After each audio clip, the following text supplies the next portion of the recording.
Tại sao VinFast VF E34 và VinFast VF8 VF9 đời đầu lại lỗi nhiều đến như thế? Và mẫu VinFast VF8 All New ấy thay đổi điều gì hay không? Mình nghĩ nếu là các bác đang quan tâm đến xe điện, không chỉ là VF8 đâu, mà bất cứ dòng nào cũng phải cần quan tâm đến điều này. Mấy ngày hôm nay thì cộng đồng mạng nổi lên rất nhiều thông tin liên quan đến chiếc VF8. Và góc nhìn của mình đưa ra dự đoán thôi nhé. Chiếc VF8 này thực sự rất đáng mua các bạn ạ. Mặc dù thì hãng chưa có công bố bất cứ thông tin thông số nào.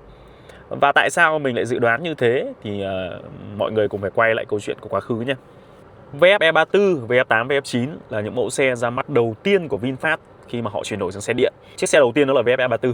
Sau đó là hai dòng VF8, VF9 ra mắt trước. Đặc điểm chung của những dòng xe này đều là ra mắt sớm nhất. Và một đặc điểm chung nữa là nó lỗi rất nhiều. Có lẽ là ít người dám nói thẳng như mình. Thường là mọi người cũng nói về F8, F9, E34 cũng khá là nhiều. Nhưng mà nói thẳng là tại sao mà nó bị lỗi nhiều như thế, nguyên do như thế nào, thì mình thấy hình như là mình cũng chưa nghe được cái video nào người ta nói kỹ về điều này. Video này sẽ giúp mọi người hiểu một cách đơn giản và tổng quát nhất về xe điện, về cái sự tiến hóa của xe điện trong tương lai nó sẽ như thế nào. Và tại sao mình lại nói là VinFast VF8 All New nó sẽ là một cuộc lột xác ngoạn mục. Đầu tiên chúng ta phải làm rõ là tại sao đời đầu nó lại lỗi nhiều đến như thế. Trong một video thì Chủ tịch Phạm Nhật Vượng đã chia sẻ trên cái xe đó có khoảng 40 cái máy tính, mà 40 máy tính nó phải nói chuyện với nhau. Thế tại sao thỉnh thoảng bây giờ là đang đi thì nó dừng lại, rồi thì là trời nóng thì nó không bật điều hòa, vân vân. Đấy là bởi vì những cái máy tính đó do các cái nó gọi là thuộc tính của nó không nói chuyện được với nhau. Xe điện thì nó gồm rất nhiều hệ thống máy tính, và khi các con vợ này nó nói chuyện với nhau mà nó không khớp được với nhau thì ngay lập tức nó sẽ phát sinh lỗi. Theo mình tìm hiểu thì ở những dòng xe điện đời đầu, không chỉ là mỗi VinFast thôi nhé, thì số lượng các con vợ rất nhiều. Số lượng ECU có thể lên đến 50 đến 60, và mỗi cái con ECU này sẽ đảm nhận một vai trò, một chức năng chính trong xe. Nếu ai làm kinh doanh thì hãy nhìn sang mô hình quản trị doanh nghiệp. Nó sẽ bao gồm cơ cấu tổ chức, sẽ bao gồm một CEO, tổng giám đốc. Ở bên dưới sẽ có những cái giám đốc chức năng, ví dụ như giám đốc bán hàng phụ trách khối sale, giám đốc truyền thông marketing phụ trách khối truyền thông marketing, giám đốc nhân sự phụ trách về mặt nhân sự, giám đốc tài chính thì phụ trách về tài chính kế toán, và giám đốc sản xuất thì phụ trách về mảng sản xuất. Sẽ có rất nhiều giám đốc chức năng, và mỗi ông này thì phụ trách một phòng ban của ông ấy và làm việc phối hợp với nhau. Nhìn sang xe thì ví dụ con vợ động cơ mà muốn tăng tốc thì sẽ hỏi con vợ BMS về pin là pin mày đủ dung lượng không, nhiệt độ đang là bao nhiêu. Nếu con vợ BMS ok thì con vợ động cơ sẽ vít thôi. Còn ông CEO, tổng giám đốc cũng chính là VCU trong xe đấy, sẽ chịu trách nhiệm là giám sát và xử lý các xung đột mâu thuẫn giữa các phòng ban, và đảm bảo là các con vợ đang hoạt động đúng theo cái chiến lược đưa ra. Còn quay lại với xe điện trong thiết kế người ta gọi đây là kiến trúc phân tán. Mỗi một bộ phận chức năng thì sẽ có một ECU độc lập đảm nhiệm vai trò điều khiển. Vậy thì điều này mang lại lợi ích gì? Điều đầu tiên về mặt công nghệ thì đây là tiệm cận so với công nghệ của xe xăng, nên sẽ giúp các nhà sản xuất xe điện nhanh chóng hoàn thiện và đưa ra sản phẩm xe điện sớm nhất và không mất nhiều thời gian để nghiên cứu. Điều thứ hai là giúp tối ưu trong cái câu chuyện là khoanh vùng để tìm cái lỗi nó nằm ở cái bộ phận nào, giúp cái thời gian sửa chữa thay thế nó sẽ nhanh hơn và thời gian nằm xưởng nó sẽ thấp hơn nhiều. Thứ ba, về mặt lý thuyết, các con vợ có thể hoạt động độc lập, chủ động thì cái tốc độ phản hồi có thể nó sẽ nhanh hơn. Nhưng mà đây là lý thuyết thôi nhé. Còn nhược điểm thì sao ạ? Đương nhiên rồi, nhược điểm thì vô cùng lớn. Thứ nhất, về mặt cơ khí thì cái việc mà xuất hiện quá nhiều các con vợ đồng nghĩa với việc là vật tư thiết bị, ví dụ như dây rợ là chắc chắn là nhiều để kết nối các con vợ lại với nhau. Thứ hai đó là tốn rất nhiều ECU, có thể từ 50 cho đến 60 con ECU, lằng ngoằng, phức tạp, và đặc biệt đó là nặng, kéo theo cái chi phí liên quan đến vật tư sẽ tăng. Thứ hai đó là phần mềm. Đây là nỗi đau mà dễ thấy nhất và nhiều nhất, đó là thường xuyên xảy ra lỗi. Điều này bắt nguồn từ việc là các con vợ xung đột với nhau. Vì con vợ nào cũng có quyền cao chức trọng và có thể độc lập trong việc xử lý các vấn đề, chỉ cần nhận tín hiệu từ các sensor, cảm biến bên ngoài và tín hiệu từ người lái là nó có thể hành động rồi. Thứ hai đó là cái vấn đề liên quan đến cập nhật rất khó khăn và tốn nhiều thời gian. Phải cập nhật tất cả các con vợ lên và phải tuần tự từng con một. Có thể hiểu nôm na việc cập nhật phần mềm chính là đưa ra những cái chính sách, những cái quy định để cho các con vợ này có thể phối hợp hòa thuận với nhau. Bởi vì các con vợ này đều xuất thân từ những danh gia vọng tộc. VinFast họ không sử dụng đồ lớn, họ sử dụng toàn những cái bên linh kiện hàng đầu, ví dụ như Bosch của Đức này, hay là CATL, Gotion đều là những hãng số 1 thế giới, rồi Nvidia. Tất cả những ông đấy cái bộ phận linh kiện họ đi theo đều có phần mềm riêng, và khi các bố giao tiếp với nhau thì sẽ xảy ra xung đột, nên bắt buộc phải code lại để cho các con vợ này có thể dễ dàng hiểu nhau và phối hợp được với nhau.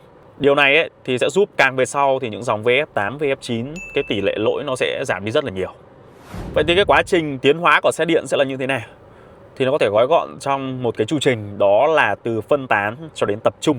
Thế nào là tập trung? Như mình đã chia sẻ ở trên đấy, cái kiến trúc phân tán chính là việc trao quyền độc lập cho những ông giám đốc chức năng để tự xử lý cái phòng ban của mình.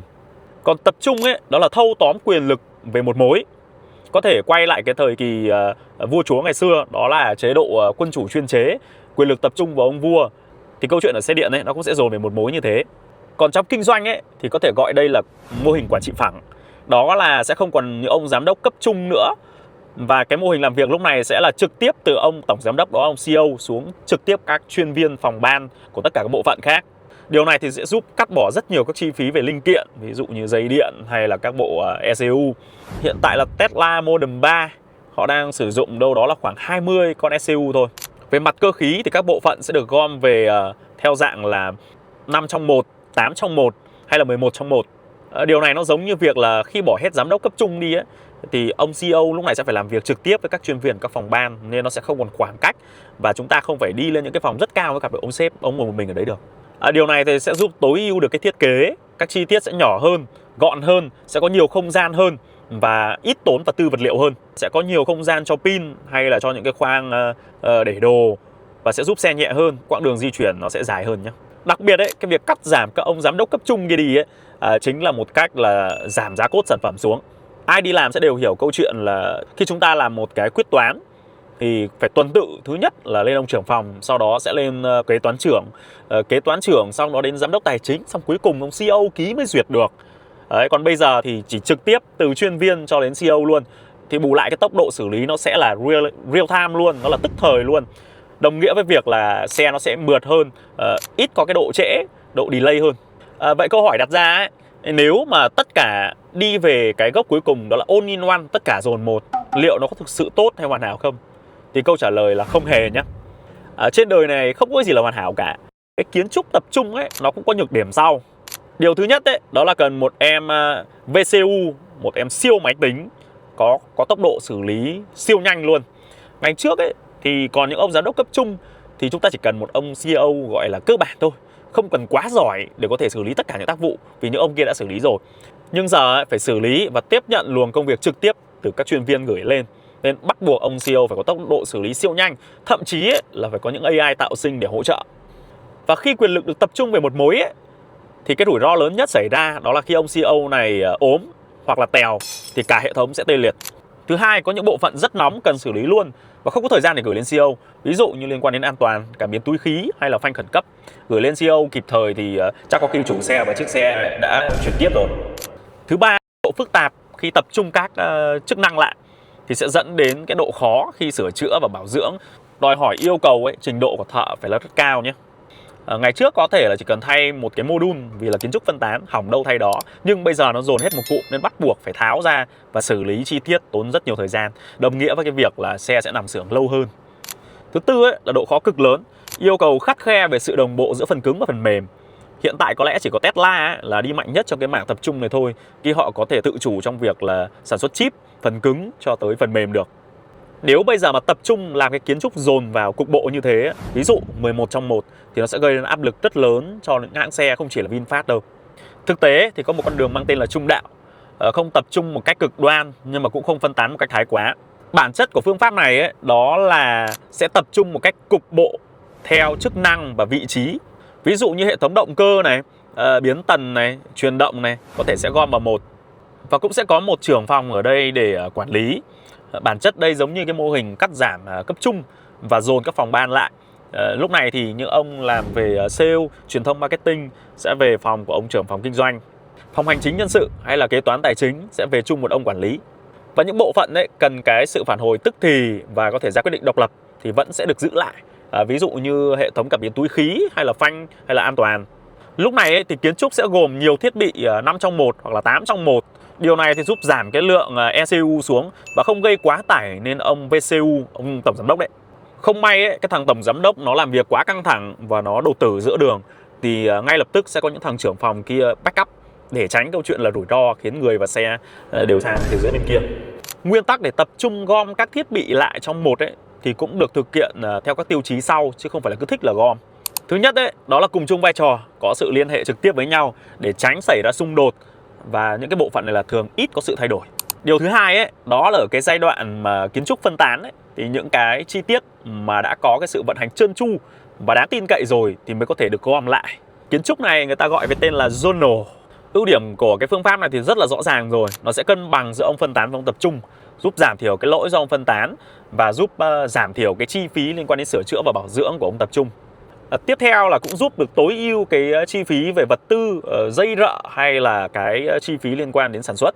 Điều này sẽ giúp tối ưu về câu chuyện giá cốt sản phẩm và có nhiều không gian hơn để thiết kế pin lớn hơn và sẽ cho được cái quãng đường dài hơn. Và đặc biệt đây là cái giai đoạn chuyển mình để VinFast họ có thể tự chủ trong việc sản xuất phần cứng và cốt phần mềm, và để dần dần có thể tập trung hóa các module lại một cách tuần tự, tránh lỗi. Vậy thì VF8 All New sẽ đi theo con đường nào? Hiện tại thì VF8 chưa có một thông tin chính thức nào liên quan đến thông số, nhưng dựa vào những gì đã xảy ra với VF7, Limo Green hay là MPV7 thì mình đoán VF8 All New sẽ đi theo con đường là zonal. Thậm chí VF9 All New có thể cũng sẽ đi theo con đường zonal sắp tới thôi. VF8 All New đúng nghĩa là mới tất tần tật. Có ngoại hình na ná VF7 nên đồng nghĩa với việc là cái hệ thống khung gầm chassis cũng đã thay đổi. Và nếu đúng như mình dự đoán mà sử dụng cái kiến trúc mới zonal thì đồng nghĩa với việc sẽ thay hoàn toàn liên quan đến nội tạng cũng như là bộ não. Bộ não chính là VCU đấy. Thực sự nếu điều này xảy ra thì đây là thông tin giá trị nhất mà những người đang quan tâm VF8 All New cần phải quan tâm.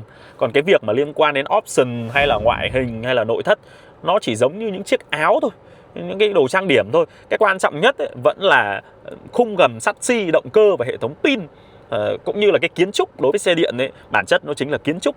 Và đây chính là điều quan trọng nhất để giúp một chiếc xe có thể vận hành mượt mà và trơn tru, để tránh phát sinh những cái lỗi phần mềm mà rất khó chịu trong những cái giai đoạn trước. Khả năng rất cao là xe sẽ nhẹ hơn, lỗi phần mềm sẽ là hy hữu, quãng đường di chuyển dài hơn, pin lớn hơn, linh kiện phụ kiện có thể sẽ ít hơn. Và giai đoạn đầu này thì chưa chắc giá nó sẽ tốt hơn được, tại vì xe là chỉ khi nào sản xuất đủ số lượng thì mới kéo được giá thành xuống dưới được thôi. Còn dự đoán của các bác về VF8 All New liệu có sử dụng kiến trúc zonal và platform mới không? Và cái quãng đường so với lại VF8 cũ đi được chênh lệch là bao nhiêu? Hãy để lại ý kiến bên dưới phần bình luận nhé. Nếu thấy video hay và giá trị thì nhớ cho mình xin một like, một đăng ký kênh. Xin chào và hẹn gặp lại các bạn trong video khác.